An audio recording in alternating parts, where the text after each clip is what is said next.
This channel is supported by Truefire. Truefire is an online library of You can get the Truefire All Access Pass for as cheap as they ever do it, the $99 thing. So just jump and do that if you're looking for the best price that you can get Truefire All Access for.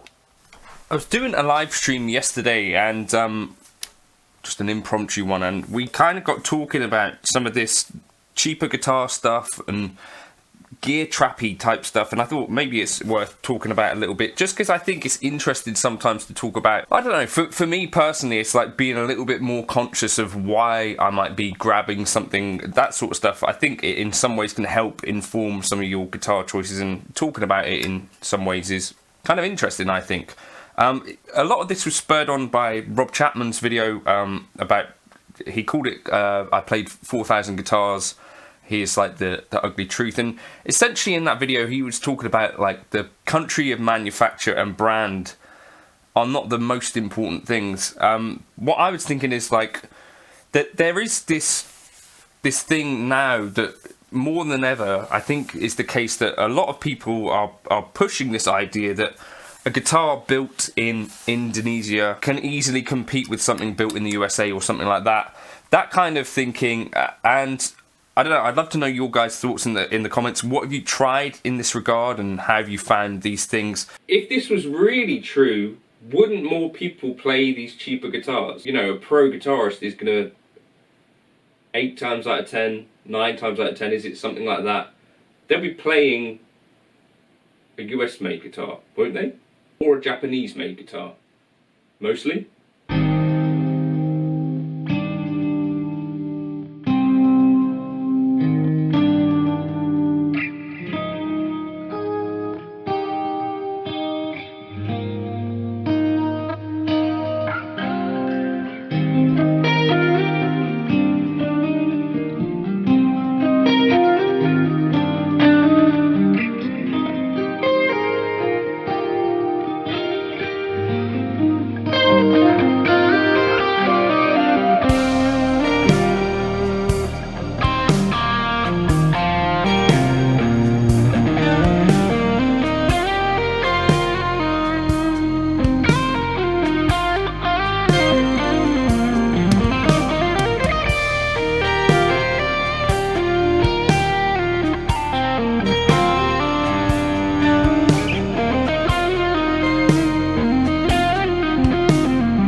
This feels like, honestly, going between this and the PRS CE24 thing, this feels a huge step up in quality, right? It's a cheaper guitar, but the neck on this just feels incredible in comparison. Like, they've really got this finish spot on. Like, it just, if you didn't know that this was a £319 guitar, you played it, it feels pretty incredible to play. like there's some buzzing on it, but what the neck feels like in the hand, they've really, really, really nailed it. Kind of, yes, it's mental. And yeah, worth saying that there are guitars that are being made that just really are not particularly available if they're not made in Indonesia or China, like this one, like a 14-inch radius, 22 fret style Tele with some glow-in-the-dark dots, lock-in tuners.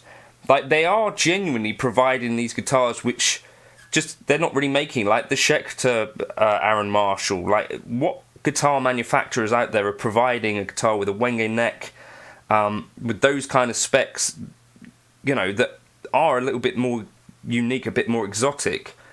Like, we do need these guitars, and that's not even a cheap guitar, but I think that's the point, that we don't necessarily need to assume that these guitars out there need to be cheap, like a PRS DGT SE as well. Like, opening our minds to the idea that you can build a really, really great guitar out there, and maybe even get a better guitar for your money that you can fall in love with, maybe. So this is, I think, one of PRS's cheapest guitars. This is a PRS CE24 Satin, all of that sort of stuff, whatever it's called. And here's the kicker for me. It's like, these are functional guitars, and you find yourself saying, for the money, this is surprising. And someone said in the chat, can we just get rid of the for the money kind of part of this? And I think it's almost impossible, because, well, for me anyway, because almost all of my opinions on a guitar are tied to the price that I paid for it, or the price that is attached to it. That's how it is for me personally. I don't know if you guys are like that as well. But so for me, that really is a very key part of it, especially growing up. You know, I couldn't afford like a Gibson. I couldn't afford a Fender at that time. I mean, I wasn't interested in Mexican Fenders. I couldn't afford a USA Fender. I had like entry level-ish Ibanez's, or maybe just above entry level, up until maybe age 16, 17. And then at 17, I got like a Music Man Silhouette. I bought it used. But the thing I found with these cheaper guitars is, for me, most of the time, that is the lens that I'm looking at it through. It's like, I'm looking at it going, well, that is good for the money. And also, when I was younger, I'd buy clothes in Primark, and you'd have like this opportunity to you know, buy a t-shirt each and every time you went into town or whatever, and you would. But at the end of the day, it felt a little bit, when you look back on it, you kind of think, well, did I need all these clothes anyway? Now, here's the real point that someone made. Like, it's the same with more expensive guitars too. So you kind of, I think, quite a normal arc for people is you buy a bunch of cheaper guitars, and then you think, right, I've got a lot of cheap guitars, but I don't necessarily feel too much for any of them. And so you start selling off your cheaper guitars. And I think there's also this part of that can go, like I've been doing recently, where you can go, right, I can buy one expensive guitar or more expensive guitar if I sell 5, 8 cheap guitars, and I'll have more space, which is a nice thing. And then you kind of are on this thing like, actually, I'm noticing maybe a bit of a quality difference here. Because that exists, right? The bigger brands like Fender or someone like that, there is a difference between the guitars that are made in China and Indonesia and USA, because they make them that way, right?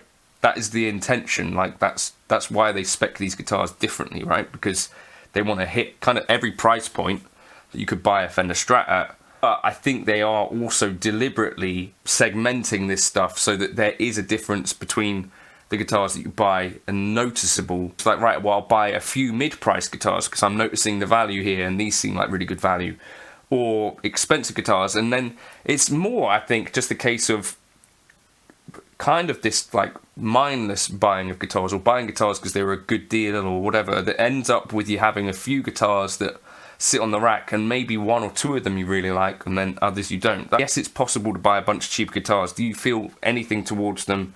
Possibly not. It's the gear trap, but equally, like, at the higher end, it's kind of the same, I find. And there was someone else in chat who said kind of like, there's really no point in buying a cheaper guitar and modding it, which I think I kind of disagree with, because I think there's a bunch of people that can find a lot of joy in this sort of stuff. And so when for myself, not so much this guitar, but say like the Fender Vintera, which is not a cheap guitar, but like a mid-price guitar, I honestly believe that having done this, like I bought 4 Fender guitars and played a few more, this does remain the one that I felt was the best fit for me.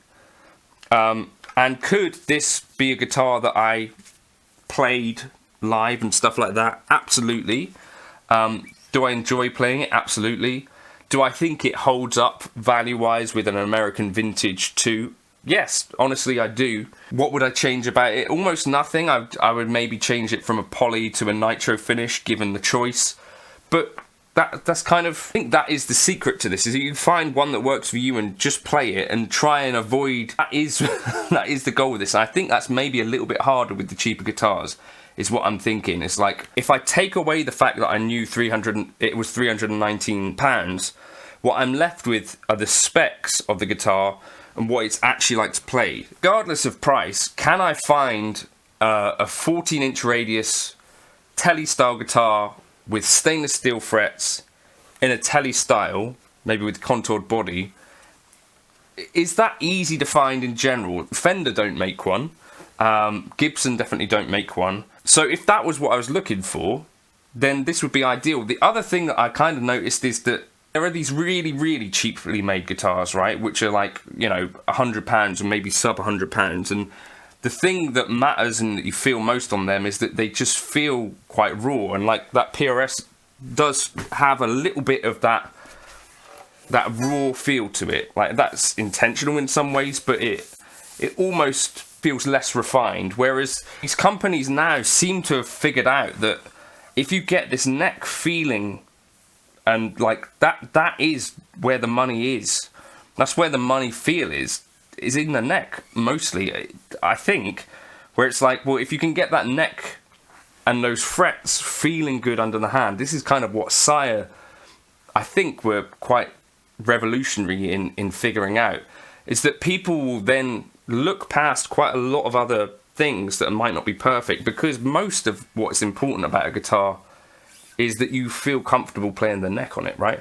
And like, you can just buy these parts, and if you try buying an all parts neck, what you will find is that there is still a lot of labour that needs to go into making a CNC neck feel comfortable to the player. And that's what these guys have figured out. Like, you can get necks quite cheaply, but you need to spend a little bit of time smoothing these things off, getting the frets feeling really good. And people will look past the other parts, I think, a fair amount, because that is the most important part of a guitar. Well, what would it take for me to be playing one of these kind of cheaper guitars? To me, it's sort of like that Vintera thing, where a company like Suhr, or like Artist, or like PRS, even with their DGT, even though that didn't end up being a cheap guitar, but they need to be building guitars that have specs which are, I think, closer to what Fender might be making. That was kind of the thing with Tokai and Fujigen back in the day, and they were, and Greco, they were building these guitars pretty much exactly how Fender were, and that was what made them so great. At the moment, I think a lot of these guitars tend to be sort of a little bit more super stratty, or some sort of souped up version of these things. I'd quite like to see a company over there doing like the more traditional, maybe, what would the word for it be, but like just build like a straightforward Strat, or as close as you can get to it. You know, not a skinny neck, not a super compound radius. That would be interesting to me, and that would be maybe what it would take for me to be trying to play one of those guitars instead. Because I do think if you are using predominantly CNC machines and mass producing guitars, there is a smaller difference these days than there used to be between something built in Indonesia and in the US. And in some cases, like for instance that Schecter Aaron Marshall signature, like the specs on that guitar are insane, and when you feel it in your hands, it really does feel significantly different to most other guitars that I've played, and definitely not inferior to an American-made guitar or anything like that. And likewise, like the PRS DGT SE, to me, felt like a really, really great guitar. The Epiphone Lazarus wasn't inferior to the Gibson Les Paul standard that I had in any way. So it's more about finding these companies that are building things that are very close to what you want. And then you've got to try and put it out of your head that it was cheap and that's a bad thing, and stop thinking of it as a status symbol, I think. And then you can find some happiness playing a cheaper guitar, I think. But are they inherently inferior? I think that is the point, really, that if they are mass manufactured, then there's a good chance that all of these things are going to be kind of in the ballpark. Like an Ibanez AZ made in Indonesia is pretty similar to an Ibanez AZ made in Japan. The Yamaha Revstar made in Indonesia, pretty similar to a Yamaha Revstar made in Japan. Like, the gap is closing.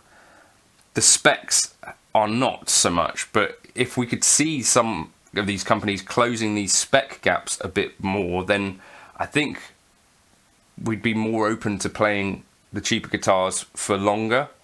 One other thing that some of these companies do really well is kind of impart a story to these guitars. This is something that Fender do fantastically well with this like certificate of authenticity type stuff, and Tokai do this to some extent as well. But I think it does really make a difference where it's this idea, and it's kind of marketing, right? It's not really true, but you send off a guitar with a certificate of authenticity. This guitar was made by whoever here, signed that thing. A little thing like that makes kind of a bit of a difference when you open up the case or whatever, versus like when you open up a PRS CE24 Satin, it's just a box, like just a cardboard box, it's got a case in it, it'll be in some styrofoam or whatever polythene bag, and that's kind of like all the way through, right? It just kind of, the guitar doesn't have a story, and you can add your story to it, but it's one of those things where if you've got the choice between that and like this guitar that comes from America that has been, there's this mythology around it a little bit, then I think that's kind of one of the things that makes us feel differently about these cheaper guitars. Like, there's a bit of smoke and mirrors, I think, as well, but smoke and mirrors that I think really kind of does work.